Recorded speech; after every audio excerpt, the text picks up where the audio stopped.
이 콘텐츠는 온에어 스튜디오에서 만들어졌습니다. 안녕하세요. 오늘 다룰 주제는 AI 모델의 불공정 학습 메커니즘입니다. 인공지능 모델은 데이터로부터 학습됩니다.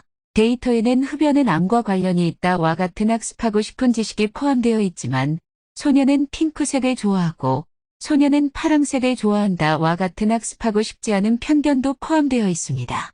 우리 인간은 스스로 기준을 가지고 지식과 편견을 구분할 수 있지만 인공지능은 이를 구분할 수 없으므로 인공지능을 만드는 우리 인간이 AI의 공정성을 고려하여 개발해야겠습니다. 우리는 챗GPT, 스테이블 디퓨전과 같은 인공지능 모델이 실제 우리의 생활에서 활용될 수 있는 시대에 살고 있습니다. 인공지능은 더 이상 미래의 공상과학도 인공지능 개발자만의 이야기도 아닙니다. 그러나 아쉽게도 우리는 인공지능의 좋은 점만을 목격하고 있지는 않습니다. 인공지능의 인종에 따른 안면 인식 차별, 인공지능 면접 간의 남녀 차별 등 원치 않은 방향으로 학습된 인공지능 모델의 차별 및 불공정 폐해 사례를 우리는 벌써 여러 번 목격했습니다. 그렇다면 이러한 인공지능의 차별과 불공정은 어떻게 생겨나는 걸까요?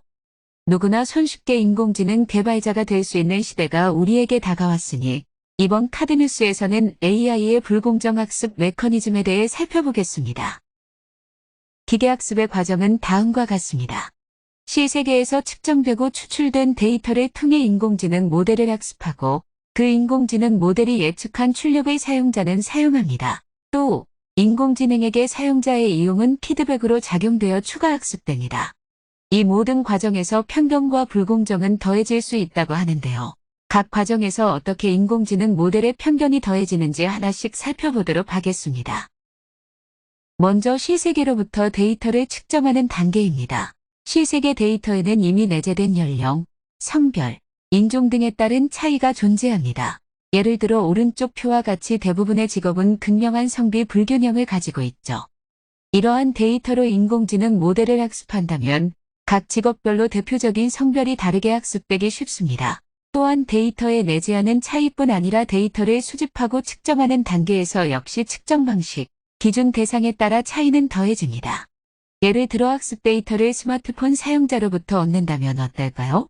이러한 측정 방식이라면 스마트폰을 더 많이 사용하는 젊은 연령층의 데이터가 노년층의 데이터보다 더 많이 수집될 것입니다. 그러나 인공지능 개발자들은 일반적으로 데이터 수집 단계에는 관여하지 않고 이미 수집되고 가공된 데이터를 사용하기 때문에 내가 사용하는 데이터에 내재하는 차이, 측정 방식으로 인한 차이를 잘 고려하지 못합니다. 내가 사용하는 학습 데이터에 어떤 편견이 존재하는지 고려한다면 더 공정한 AI를 만들 수 있지 않을까요? 다음은 AI 모델의 학습 단계입니다. 인공지능 모델은 훈련 데이터의 통계와 가장 일치하는 결과로 예측합니다. 그러나 이는 통계적으로 다수인 데이터만을 채택하는 편견이 발생되기 쉽습니다. 만약 95%의 정확도이지만 특정 소수 집단 5%를 고려하지 않은 결과라면 어떨까요? 같은 95%의 정확도일지라도 다수만 채택하는 예측과 다수와 소수를 모두 고려한 예측은 다른 수준의 공정성을 가집니다. 관련 예시를 살펴봅시다.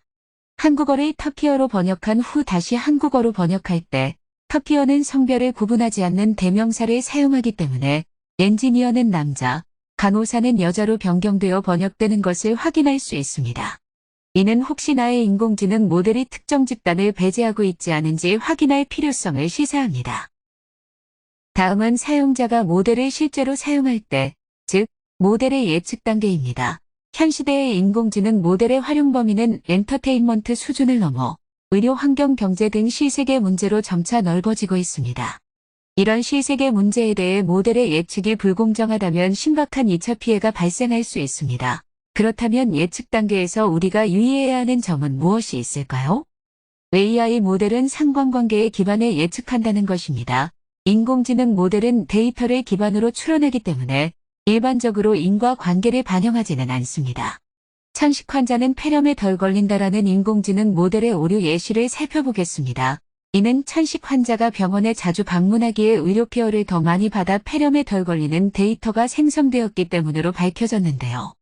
이렇듯 천식의 폐렴을 방지하는 인과관계는 사실이 아니며 천식과 폐렴 사이에는 상관관계가 있을 뿐이라는 점을 유의해야겠습니다. 나의 AI 모델의 예측이 2차 피해를 야기할 수 있는 편견이나 불공정을 일으키고 있지는 않은지 늘 유념하면 좋겠습니다. 마지막으로 사용자의 피드백에 의한 AI 모델의 학습입니다. 요즘 개발되는 AI 모델은 사용자의 피드백에 의해 계속해서 추가 학습되어 발전됩니다. 그러나 그 피드백이 우연찮게 발생한 것인지 사용자의 의도적인 선택인지 인공지능은 구별할 수 없습니다. 예를 들어 검색 후 나온 배너 중 첫 번째 배너를 그저 첫 번째이기에 클릭한 것인지 정말 관심이 있어 클릭한 것인지 선택 사유를 알 수는 없는데요. 때문에 원치 않았지만 시청한 카테고리가 다시 추천되어 비슷한 컨텐츠로 찬이 뒤덮이는 양성 피드백을 우리는 흔히 겪습니다. 이렇듯 인공지능의 모델의 편견은 증폭될 수 있습니다. 실제 사례로는 특정 지역의 범죄가 발생했을 때 그 지역의 경찰 시스템이 강화되어 더 많은 범죄를 밝혀내는 양성 피드백과 같은 현상이 발생할 수 있습니다. 이렇듯 사용자의 피드백에 의한 나의 인공지능 모델의 추가 학습 방법이 혹시 편견을 더 증폭하고 있지 않는지 유념하며 모델을 개발하면 좋겠습니다. 지금까지 AI의 불공정 학습에 대한 카드뉴스를 시청해주셔서 감사합니다.